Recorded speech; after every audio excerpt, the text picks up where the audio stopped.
This is Cashflow Ninja. I'm MC Laubscher. Thank you so much for joining me for another episode of the Cashflow Ninja podcast. Everything Cashflow Ninja is at cashflowninja.com. And don't forget to sign up for our newsletter at cashflowninja.com/subscribe. I've got a great show for you today. He's been on the show before, Brett Swarts. Go to cashflowninja.com and just type in Brett Swarts and you will find our previous episode. It was great. He always provides a ton of value on all of the platforms that he operates on and podcasts. Brett, welcome to the show. MC, so good to be back again. Thanks for having me. For folks that's not familiar with you and what you do, could you please share a little bit about your background and journey with them? Absolutely. I fell in love with cash flow at a young age. My parents building and buying and investing in real estate in the Silicon Valley.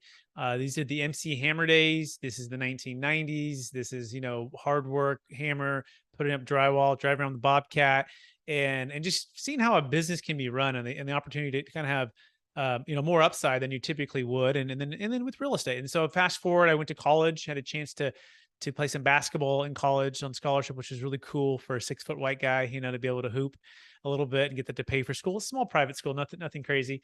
But I had a chance to take an internship as well at a place called Marcus and Millichap, where I studied multifamily investing and it kind of advanced tax flow or cash flow. But then also fell in love with what we call it tax flow, right? We like to say it's not just about cash flow, it's about tax flow. And it's because this 1031 exchange wasn't always our clients' friends. In fact, we saw friends, family, and clients lose about half or everything during the 2008 crash because they were trying to play the tax flow game with something called a 1031 exchange. And that put them in a spot, a lot of them, where they didn't have enough diversification, liquidity, or had too much debt. And so some lost half or everything. And they knew they were overpaying, MC. They knew it. They knew they were overpaying, but they felt they had no other way. And so during the 09 to 11 kind of like, everything's going on, we learned about something called a Deferred Sales Trust. And that became the tax flow game changer for our clients, where we can now purchase at optimal timing. We can still defer the capital gains tax. We can eliminate the need for the 1031 exchange. And we can give people some options to get multiple streams of cash flow and not just have to stay in the real estate game. Although I love the real estate game when the deals make sense. And so that's sort of the journey. Wife and I, 5 kids. She's been able to stay home full time with the kids. We homeschool our kids. We play the cash flow Robert Kiyosaki game with the kids now. We got that going. So yeah, I mean, that's kind of the story. A lot of great points here. So the first thing is for folks listening is the tax game and the importance of the tax game. I'll tell you importance that the tax game is for generational wealth. Here's a very good example. So the Queen just passed away, and there's a law that the Queen doesn't pay estate taxes.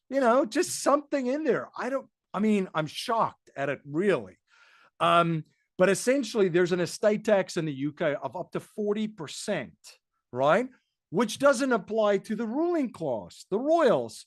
You know what they said in mainstream media? You're going to get a chuckle out of this. They actually said, oh, well, the law is there to protect so that the wealth of the Queen doesn't get eroded, right? So it's good for us little people, but not for the Queen. So the lesson there is they know the game. So they have, folks enact laws for it.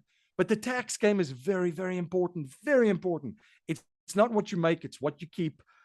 Because, I always talk about and everybody talks about this. Oh, compound interest, right? Compounding, universal laws that we all live under, compounding your focus, compounding your efforts over time, compounding money, interest, a compound interest equation. To be on the right side of that is pretty important.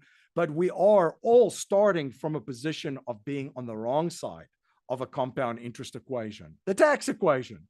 So if you don't know the tax game and you don't know how to protect the income that you're making legally and figuring out how to keep more of what you make, you're going to put yourself on the wrong side of that. And this is kind of where you come in with very powerful strategies. The first one that you mentioned, and I just want you to explain what that is too for folks, a 1031 exchange in real estate. Before we jump into the other one, which there's a lot of folks who will find a lot of value from the other strategy, which we'll share. But For folks that don't know what a 1031 exchange is, just explain quickly how that works. Yeah, it's an IRS tax code that allows real estate investors within the United States to trade or exchange their real estate investment for another like-kind real estate investment. There's some rules: 45 days, 180, 45 days to identify, 180 days to close, equal or greater value, but allows you to defer the capital gains tax. So let's say MC bought a multifamily property for $1 million and he's selling it for $3 million, and that's a $2 million gain. Now he might pay somewhere between 25 and 50% of that gain, depending on the depreciation recapture, depending on the state he's in, or he can roll that 3 million, all of the assets, all of the equity, all of the debt, and replace the debt into another $3 million property. And then he can defer it all, right? So it's a great way to use the law of compounding interest, use the interest-free loan from the government is another way to put it, to build more wealth and defer your tax. Okay. And that's specifically in real estate. Now, the deferred sales trust strategy, which you talk about, and by the way, you've got a new book too, which we'll talk about, building a tax deferred exit strategy, which the deferred sales trust plays into. If you can share about that, because this can be applied to all other asset classes, right? Business, commodities, even real estate, crypto, and so forth. And the reason why I think this will find a lot of people in our audience, whether listeners or viewers, will find this very, very valuable, is I've had many conversations with folks that are now exiting businesses and exiting real estate deals and exiting projects and commodities. And they're kind of stuck of how to navigate this minefield in front of them, because it's very exciting when you're selling a business, but the next thing then is kind of like it's a cold shower, that the number that you have might not be everything that you're walking away from, whether you're selling a business or a real estate property or exiting a crypto position or, other projects that you're involved with. Yeah. So who does the deferred sales trust work for is really the question. Well, we like to say it works for anyone who has at least $1 million net proceeds and $1 million gain per transaction of cryptocurrency, public or private stock, a business sale, LP or GP interest, carried interest, investment real estate, primary home. Okay. And what's really unique about it is the 1031 exchange only works for investment real estate, or we work for really any asset that you're looking to sell, as long as it has a big enough gain and a big enough net proceeds. Now, if you say, well, Brett, I have a $500,000, Bitcoin position and a $500,000 piece of real estate. Can I combine the two to make one? Yes. And you can go into one DST. So we do have some variation of that, but generally speaking, to keep it really simple, if you have $1 million gain, $1 million net proceed, it works for you. And then part of this too is, well, what does it look like after the implementation of the deferred sales trust? A lot of our clients see this, MC, increase by 50 to 60% in their cash flow. In fact, we just did a sale for multifamily property. I'm a multifamily broker here in Sacramento as well. We listed and sold their 15 units for $2.5 million. They basically were debt-free on the property. Their NOI was about $120,000. So we did a simple analysis where we said, what if the deferred sales trust typically returns typically about 8% on the net proceeds? The net proceeds were about 2.35 after closing cost. And we were looking at their cash flow to be about $180,000 to $190,000 per year, which is about a 60% increase. So part of that is, well, what would it mean to have a 60% more cash flow? But check this out. They also live in California. So we had to talk about the cash flow game, or the tax flow game, which was their depreciation that they're no longer going to have here. But guess what? They're mostly fully depreciated anyways. And so had they done a 1031, they would have still had the old depreciation schedule. So we had to balance the cash flow with the tax flow. But the next best secret here is they can delay the payments. So think of it like an IRA. If you can live off of your current income and delay your IRA income or delay some other cash flow income over here, you're not having to pay tax on what you don't receive in a given year. So the deferred sales trust, it's kind of like a tax flow time machine in that it can kind of freeze your cash flow for a period of time, typically about 1 to 2 years.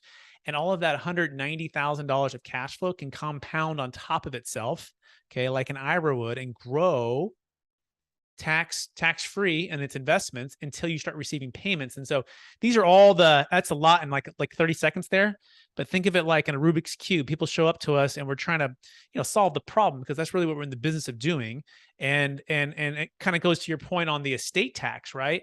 The queen doesn't have to pay estate tax. That's remarkable, right? But everyone else does, and they make it because they need to keep her in royalty or keep them in power.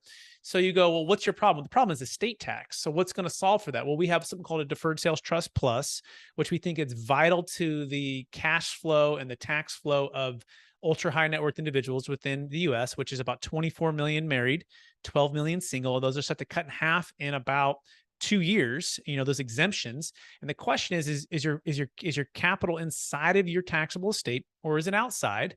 And then the question is, well, if it's still inside, subject to 40% death tax, we've got to figure out a way to get it out if you don't want to have to pay 40% in death tax. And that's where we enter the Deferred Sales Trust Plus. So these are all the little nuances that we're just working with teams, their CPAs, to try to get to a point where it's as congruent as it can be, right? And that could be lifestyle, that could be cash flow, that could be tax flow, but ultimately it's the wealth of America, right? And it's the wealth of those who will either pay the government and it's gone forever, and no matter what side you're on, they'll waste it, or you can keep it in the hands of the people and they can do more with it, hopefully for the better.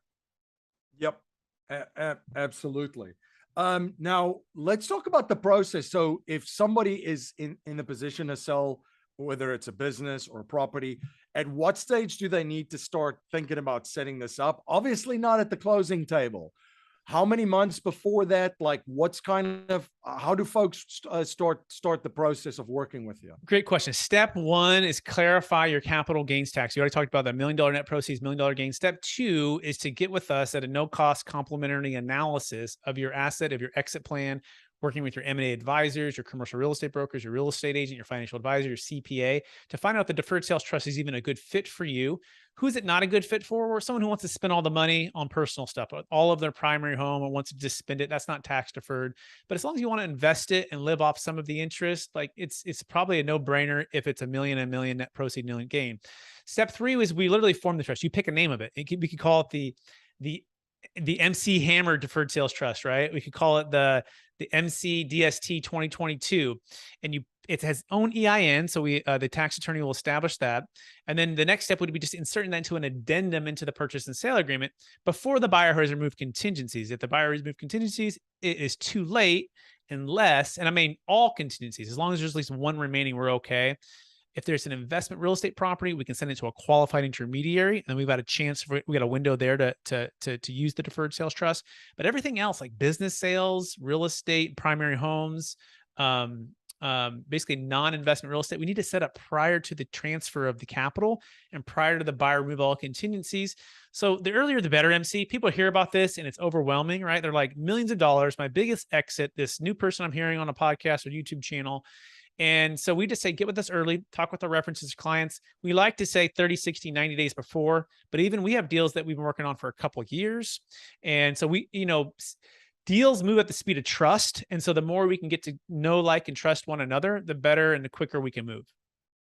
Yeah, I think the rule of thumb here is if you're in the exploratory process of selling an asset that you have, that's probably when you need to start the conversation. So, because I mean, and I've seen this with folks, when there's an offer on the table for the business, there's a lot of emotions involved too. Like you just said, I mean, all of a sudden there's this big number in front of you. I mean, we are by our very nature wired in a way which is going to produce a lot of emotions, during that time. So you're not going to have the same clarity that you have if you plan ahead of this. By the time that the deal's already basically done, now you got to find a tax strategy to kind of minimize taxes and increase tax flow.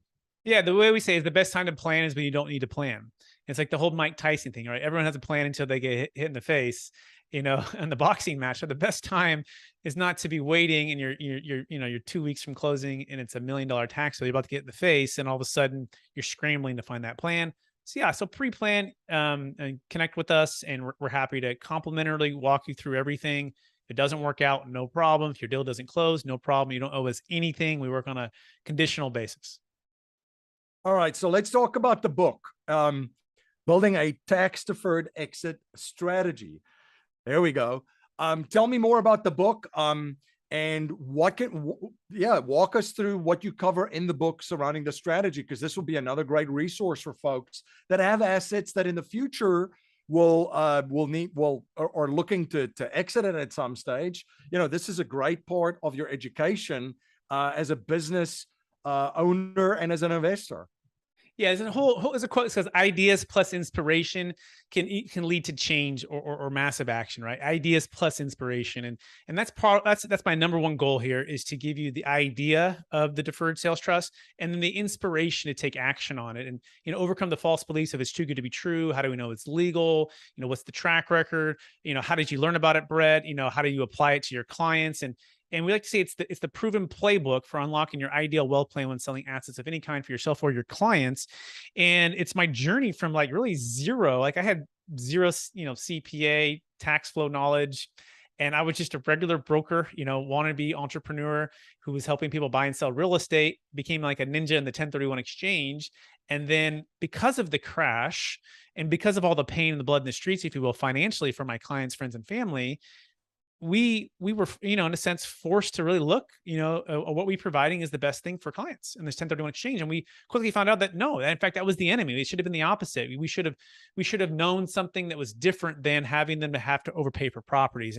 And so that's the journey to building a tax deferred extra, which, by the way, doesn't always mean a deferred sales trust. It could mean a cost seg study on bonus depreciation, right? And we routinely help clients if it's too small of a deal or they have some capital loss, to help them do that. We could be an opportunity zone. It could be a donor advised fund. Of course, it could be a 1031 exchange. It could be a Delaware statutory trust 1031 exchange. So our goal is to help you build the strategy and then have each option available. Sometimes it's the combination of both. We just did a Delaware statutory trust sale where for a client who sold a $4.2 million multifamily property, he had what's called a debt over basis issue. Debt over basis is not deferrable with the deferred sales trust, but a Delaware 1031, if you replace the debt, then the rest of it can go into the deferred sales trust. And we use these zero coupon high debt deals, non-recourse, to solve that problem. So that's a part of building the tax deferred strategy. It's part of hiring the who, not being the how, us being the guide to help you achieve what you're trying to achieve. And then using the deferred sales trust perhaps as a part of that as well. Now, most of the time it is the part of that. And that's why we love it. That's why we focus like a niche on that. But hopefully this book will give you the inspiration. It'll give you some nuts and bolts behind the scenes. It'll give you the story. And then we also have other people. They say to get in the room with people that are smarter than you, MC, right? So people like Kevin Harrington from Shark Tank. So he's in the book and he's talking about finding your mentor. And he talks about his entrepreneur journey with his father. And I have a similar journey with my dad. Mine was in real estate. His was in like restaurants and businesses, right? But it's talking about the importance of that. And then we have people like Neil Bawa, who's the multifamily, scientist. He's an amazing mind when it comes to syndication. And people like, Joe Fairless. And then we have financial advisors in here. And so it's not just me talking about the DST. It's a collection of all of us talking about how to create and preserve wealth with multifamily, with investing, with cash flow stuff that you do, MC. Yeah, no, absolutely. Where can folks get the book? So it'll be on Amazon here shortly. We're in the process of releasing everything, and then capitalgainstaxsolutions.com will also have a link there to go to Amazon. But yeah, that'll be the main place. Will be Amazon. But Capital Gains Tax Solutions will eventually have the ebook as well. But in the meantime, it'll be the paperback. Right. And then for folks, just to clarify too, your firm, you're sort of the quarterback putting this all together, right? As the consultant putting all these different moving pieces. I always say it's essentially a shortcut that cuts out a lot of frustration, a lot of time, and a lot of aggravation where you have a go-to person that kind of puts everything together for you. You nailed it. I like to say I'm kind of like the offensive coordinator, although my official role is a trustee. So every deferred sales trustee is a third-party unrelated trustee. And I perform that service, but I like to say I'm more than a trustee, right? Where we're going to help you underwrite, look at real estate deals, connect with people like MC, connect with amazing financial advisors, CPAs, qualified intermediaries, basically our network of we like to say the best of the best, right? To help you, solve whatever problem you're going to solve. I think Henry Ford had a great the great story where he had his Rolodex, right? Henry Ford would just have the person's card to call to solve the problem. And capital gains tax is a big problem. And there's a lot of people that you want to have on your team to help keep the taxes in your hands, like a Roman legion. If you had your shield, we each have our little spears. And so yeah, I like working on teams. I like being the point guard to pass the ball. Sometimes I got to shoot it and score it as well. And so that's a good analogy, MC. I love that story, by the way, that Henry Ford story, because essentially he was in a courtroom. And I guess I don't know the intricacies of the case of what it was, but essentially people were trying to portray him as stupid, that he's not very intelligent at all. So they were cross-examining him and asking him just all of these ridiculous questions, which had nothing to do with his expertise and his skill set. And then eventually he stopped them and he said, I don't understand what you're trying to get after with these questions. And they were saying, well, we are just trying to basically show that, you're unintelligent and you're basically stupid and da, da, da, da, da. And so Henry Ford said, I don't need to know. I don't need to know the answer to these questions. If I wanted the answer to that question, I would get an expert, and I have one in my Rolodex that I can summon to my office, and they would brief me on everything that I needed to know about this particular subject matter.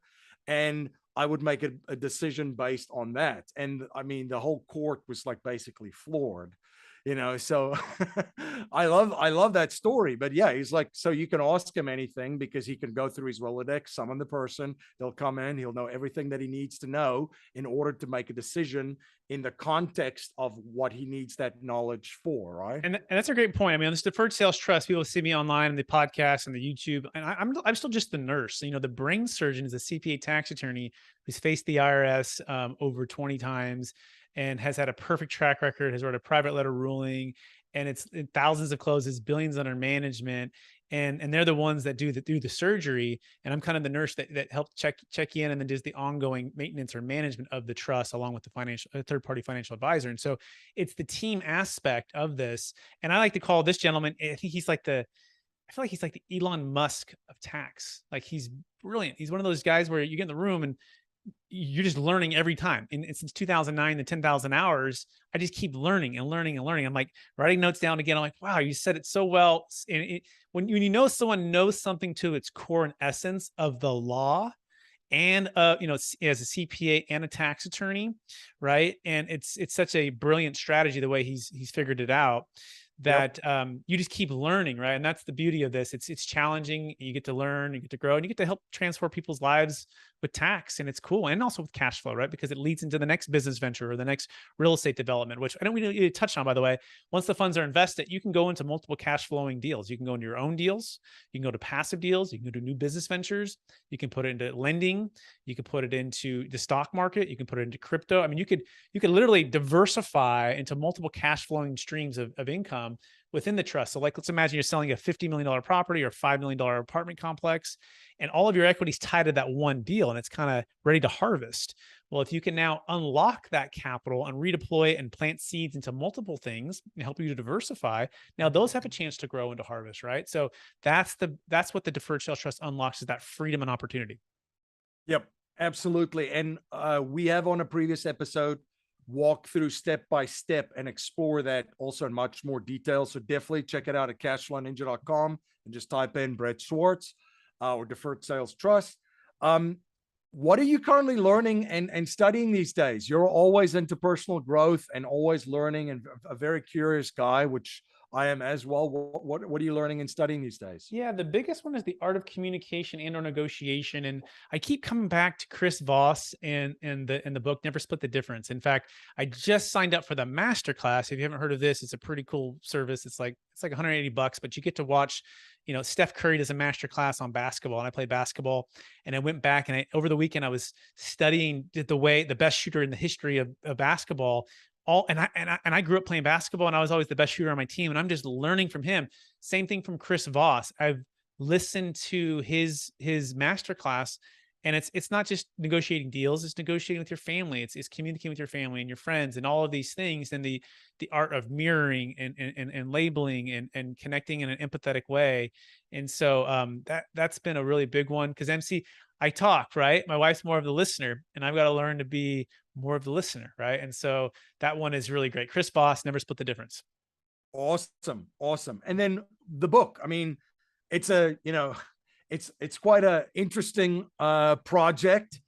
Having been through that myself, what were some of the things that surprised you about the experience? Some fun things and some things that you didn't know, writing a book. Yeah, I would say the biggest thing is hire the who, don't be the how, right? I think if when I first thought about a book, I thought about sitting down and writing it myself, and I'm so busy with family and businesses and all the stuff that we're doing that to sit down and to write, an entire 300 plus page book, it's pretty daunting, right? And so hiring the who being a marketing agency that can help publish and help frame it and help to stay on track with the entire team has really been the ability to get the book out. The biggest surprise, I guess, would be that if you're actually creating content, on video, let's say on a daily basis, and you have some amazing guests, it doesn't have to be. And in fact, I think it makes more depth to the book that it has multiple authors, that it's the podcast episodes that some of them been on, and then we took that and we added or made it into a book format and maybe dived in a little bit deeper on those things. So just that it doesn't have to be this 0 to 100, you're the hero by yourself. Get the team, bring in on interviews, and then you can make that into a book, if that makes sense, MC. Yeah, it does. And I mean, a book for business owners and investors. There's a lot of folks that are into syndications and have their own syndication companies too. It's a pretty good business card in today's world. Absolutely. Yeah, absolutely. This has been a blast. Thank you so much for coming on. Again, please, if you just want to tell us where folks can follow you, stay informed of all the projects that you're involved with, and also where they can grab the book. Yeah, so capitalgainstaxsolutions.com is going to give you access to all of our ebook, our access to be able to buy the book, as well as to our YouTube channel by searching Capital Gains Tax Solutions. And then we have LinkedIn, Instagram, Facebook. You can find us there. Yeah, but it's called Building a Tax Deferred Exit Strategy. And again, it's the proven playbook for unlocking your ideal wealth plan when selling assets of any kind for yourself or your clients. Check it out on Amazon here in the next 30 days or so. For all of our listeners and our viewers, if you're selling an asset, this is definitely something to take into consideration and at least check it out and explore it with Brett and his team. Brett, thank you so much for coming on the show. And again, always providing so much knowledge and value for my listeners and my viewers. MC, it's been a pleasure. Thanks for having me. Awesome. And thank you to the listeners and the viewers out there for spending your most valuable resource once again with me on the show. Everything Cashflow Ninja is at cashflowninja.com, cashflowninja.com. And don't forget to sign up for our newsletter at cashflowninja.com/subscribe.